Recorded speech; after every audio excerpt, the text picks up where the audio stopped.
அன்னைக்கு அவர் நம்ம ஆபீஸ்க்கு வந்தப்போ எனக்கு கூட உண்மையில கோபம் வந்தது. தாலி கட்ட மனுஷன் வந்திருக்காரு, அவரை பார்த்து எப்படி இருக்கீங்கன்னு ஒரு வார்த்தை கேட்கறதுக்கு கூட மனசு வராம கல்லஞ்சக்காரியா இருக்காளுன்னு உண்மையில எனக்கு கோபமா வந்தது. பட் இன்னைக்கு தான் தெரிஞ்சது அந்த மதனுக்கு இதயமே இல்லைன்னு. சரி, சாருவை பாத்தீங்களா? அப்படியே 20 வயசு பொன்மணியை கண் முன்னால பார்த்தேன். சாருக்கிட்ட உன்னுடைய 2 வயசுலயே உங்க அம்மா செத்து போயிட்டான்னு சொல்லியிருக்காமா. நல்ல வேளை அவன் உனக்கு இது வரைக்கும் தவசம் பண்ணல. ஆனா அந்த பாப்பத்தை இந்த வருஷம் பண்ணிடுவான். சாரு அம்மாவுக்கு திதி கொடுக்க சொல்லியிருக்கா. நம்ம பெங்களூர்ல இருந்து கிளம்புறப்போ நீ மதனை ஒரு தடவையாவது மீட் பண்ணணும்னு ஆசைப்பட்டேன். ஆனா இப்ப என்னுடைய ஆசை என்ன தெரியுமா? அந்த ஆளை ஜன்மத்துக்கும் பார்க்க கூடாது, சந்திக்க கூடாது. என்னங்க, என் கூட வாங்க. எங்க வாங்கன்னு சொல்றல. எங்க? இங்க என்ன பார்வை, அங்க பாருங்க. Hi moms. ஹலோ அக்கா, எப்படி இருக்கீங்க? மாம்ஸ், இப்போ நான் உங்களுக்கு பக்கத்துல வந்துட்டேன், நேருக்கு நேரம் வந்துட்டேன்.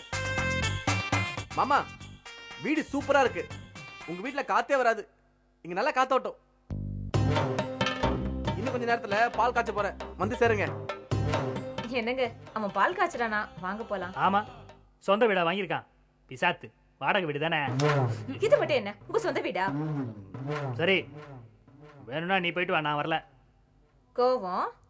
வீட்டை விட்டு வெளியே துரத்திட்டோமே, எதிர் வீட்லயே வந்திருக்கானே, அவனை எப்படியாவது ஒழிச்சு கட்டணும்னு நினைக்கிறீங்க. இத பாருங்க, ஹவுஸ் ஓனர் கிட்ட போய் ஏதாவது வத்தி கித்தி வைக்கணும், குழி பறிக்கணும்னு பாத்தீங்க.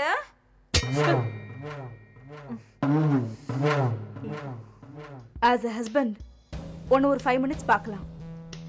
நான் வேணா பர்சனல் மேனேஜருக்கு ஃபோன் பண்ணி சொல்லிடுறேன். ஆஹா வேண்டாம் பொன்மணி, எனக்காக நீ போட்ட உத்தரவை வாபஸ் வாங்க வேண்டாம். சரி, என்ன பண்ணலான்னு சொல்லு. சொல்றேன்.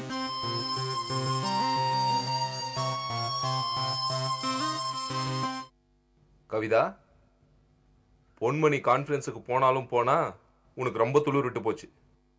10:30 ஆச்சு, ஆஃபீஸ்க்கு லேட் ஆகல. இன்னைக்கு நான் ஆஃபீஸ் போக போகிறது இல்லைங்க. இன்னைக்கு மட்டும் இல்லை, என்னைக்குமே நான் ஆஃபீஸ் போக போகிறது இல்லை. கவிதா ஆஃபீஸ்க்கு போல, நீ வர வரைக்கும் ஆஃபீஸ்க்கு போக போறது இல்லையா? என்ன பொன்மணி, ஷாக்கா இருக்கா? எனக்கு சந்தோஷமா இருக்கு. ரொம்ப சந்தோஷப்படாத. கவிதா இன்னைக்கு ஆஃபீஸ் போல, உண்மைதான்.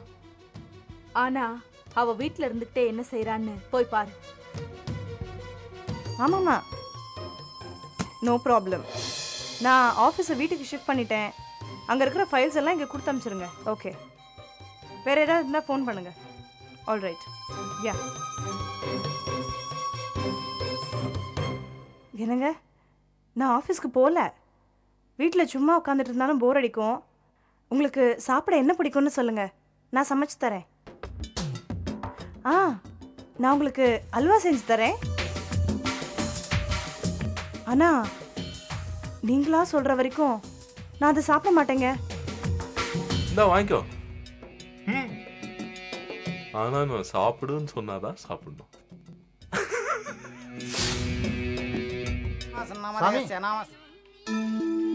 ஒரு நிமிஷம் இப்படி வாங்க. வாங்க வாங்க சாமி, பெங்களூர்லேருந்து பிஎம் ஃபவுண்டேஷன்லேருந்து சிஇஓ வந்திருக்காங்க. செமினார் ஆரம்பிக்கிறதுக்கு முன்னாடி போகணும். வாங்கம்மா. யார் பேருக்கு அர்ச்சனை? சாமி பேருக்கே பண்ணிடுங்க. சுவாமி கொஞ்சம் இருங்கோ, அவளுக்கு அர்ச்சனை பண்ணிட்டு வந்துடுறேன்.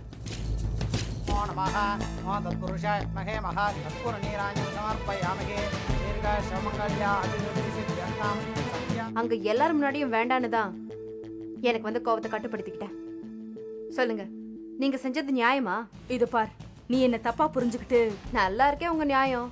தப்பு செஞ்சது நீங்க, நான் தப்பா புரிஞ்சுக்கிட்டேனா? லுக், நான் சென்னை இல்ல. So what? நீங்க வேற ஊர், வெளியூர், எந்த ஊரா இருந்தா என்ன? But you have to wait. கோயிலுங்கிறது ரிசர்வேஷன், கன்செஷன், இது எல்லாத்துக்கும் அப்பாற்பட்டது. எனக்கு கான்ஃபரன்ஸ்க்கு டைம் ஆகுது.